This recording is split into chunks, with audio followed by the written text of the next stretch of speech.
خریدن پیجتم با. سلام عزیزای دلم، حالتون چطوره؟ با یه ویدیو دیگه در خدمتتون هستم. تو این ویدیو قراره که با هم بدونیم آیا امنیت پیج خوبه یا نه، اینکه چیکار کنم امنیت پیجم رو بیارم بالاتر و هیچ مشکلی برای پیجم پیش نیاد. اگه میخوای همه اینا رو بدونی تو این ویدیو قرار بهت بگم. حالا بیا بریم که بدونیم چطوری امنیت پیجمون رو فعال کنیم. اول من تمامی مراحل امنیت پیجتو بهت میگم و در نهایت بهت نشون میدم که چی خوبه و باید چی کار کنی. مرحله اول اینه که گذرواژه قوی برای پیجت بنویسی.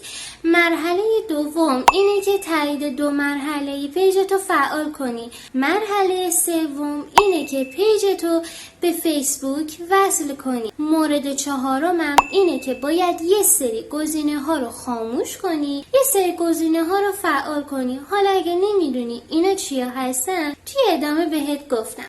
خب بچه‌ها نگاه کنید، برای اینکه ما بتونیم یک گذرواژه یا پسورد جدیدی بسازیم یا همون قوی بسازیم برای پیجمون، لازمه که این پسورد رو ما خیلی عجیب غریب بنویسیم. هر چقدر عجیب غریب تر امنیتش یا همون پسورد قوی تری ساخته میشه. به عنوان مثال نگاه کنید.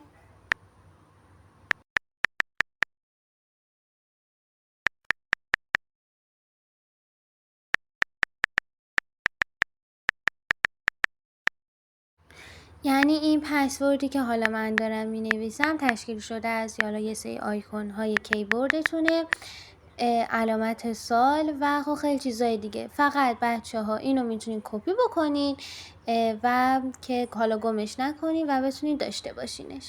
بچه ها نگاه کنین، برای امنیت دیگه پیجتون فعال کردن تایید 2 مرحله پیجتونه که شما احراز هویت داملی رو میزنید. یک برنامه هست که باید حتما نصب بشه. این برنامه از انگار از طرف خود اینستاگرام هستش. شما اونو نصب میکنین و انگار پیجتون رو میبرین داخلش، هم واتساپ و همین احراز هویت داملی رو فعال میکنین. الان من داخل این صفحه اومدم، برنامه احراز هویت رو نصب میکنین. من نصبش کردم که واسم انگار هستش، ولی واسه شماهایی که نصب نکردین نصبش کنین. پایینم پیامک یا واتساپ، یعنی اینستاگرامتون، به واتساپتون حتما نصب کنین.